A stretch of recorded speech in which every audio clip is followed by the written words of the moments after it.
Good morning, everyone. Welcome to day 6 of ENGI 2304. I hope you had a fun and safe Labor Day holiday. Hope you didn't engage in a risky behavior, but it was still fun.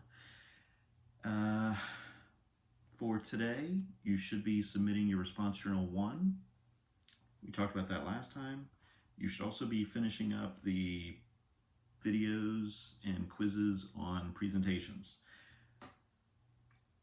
For Friday, you'll begin your analysis of presentations. And I want you to start doing that by watching a TED Talk. If you're not familiar with TED, it stands for Technology, Education, and Design. And these are talks that are held all over the world. I don't care if it's a TED or a TEDx. TED is always at the main TED Center. TEDx can be at any affiliate, like the University of Houston has in fact had a TEDx talk or talks given there. The purpose of this is to watch someone who you would consider a good presenter. So I want you to do 3 things. I want you to first summarize it, and then discuss the slides, and discuss the presentation delivery. So if there are no slides, if the person does not use slides, you should not use that talk. So they must have some sort of visual aid. You want to have a visual aid so you can analyze it. So after you summarize it, discuss the visual aids and then discuss their delivery. And then I want you to be sure to include how are you going to change. Now that you have seen this presenter, who you may say, this was pretty good. Now that you've seen this TED Talk, what do you want to try to remember to do in your own presentations? Or what do you want to make sure you don't do? Because there may be a few problems with what they did, and you want to say, no, I can't do that in my professional engineering presentations. But I'm going to try to use slides like they do. But I'm not going to be quite as silly as they are. So discuss that. I want this to be a full paragraph or 2 or more discussing what you are going to try to remember to do and what you're going to try to remember not to do when you present an engineering presentation. Pay attention to things like energy level. Pay attention to whether they look at the camera. I want you to pay attention to their excitement. Don't think you can be a TED presenter necessarily right now, but maybe you can get there. Maybe you can start using some of those techniques when you go to present. So that's the TED presentation critique.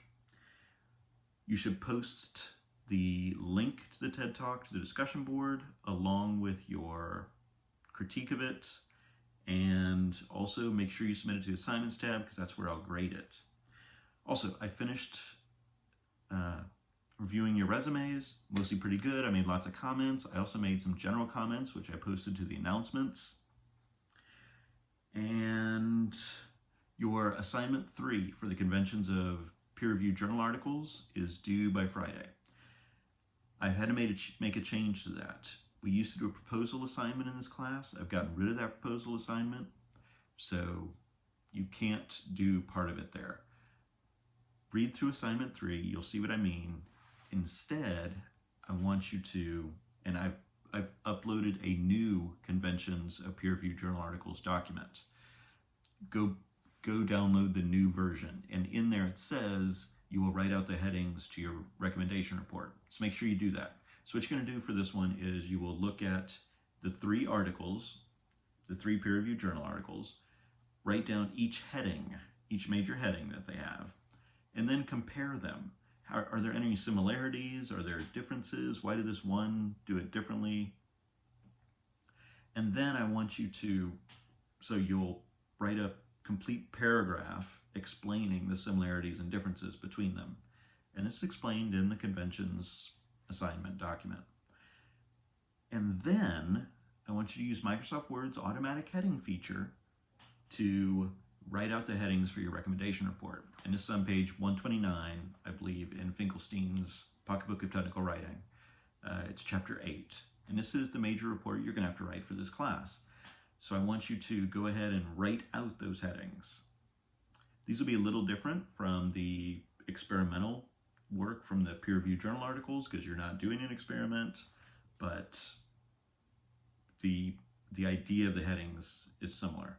So use the automatic heading feature. And if you don't know what I'm talking about there, you'll need to Google it, because you're going to need to learn to do these automatic headings. So that's due Friday. For Monday, you should actually upload your Code of Ethics presentations. If you don't know what that is, it's in the schedule, it's in the policy statement. It explains it. You're going to look at the Code of Ethics for engineers and analyze one of those codes and give some example from it. And you want to try to do this by telling a good story. Don't make it just, the Code of Ethics for Engineers was created by the blah, blah, blah, blah. Try to be energetic about it. Try to tell a story. So even if you're going to give an example, you can start with that example and then explain how it fits into the Code of Ethics, how the example broke the Code of Ethics, or how it upheld it, and explain the Code of Ethics that way. It's generally better to start with the story, start with the anecdote. It makes a much better presentation. Also, try to continue that story about the Code of Ethics through the presentation. Don't just say, John broke the code, and that's it. The Code of Ethics is blah, blah, blah. Try to think about how you would tell someone an interesting story from your life and point out the implications of it. That's what you want to do here. You want to analyze a situation, which could be hypothetical, it's fine, or a real situation. Analyze the situation and tell the story and analyze how it broke some part of the Code of Ethics. Okay? And I'll probably talk a little bit more about that on Friday.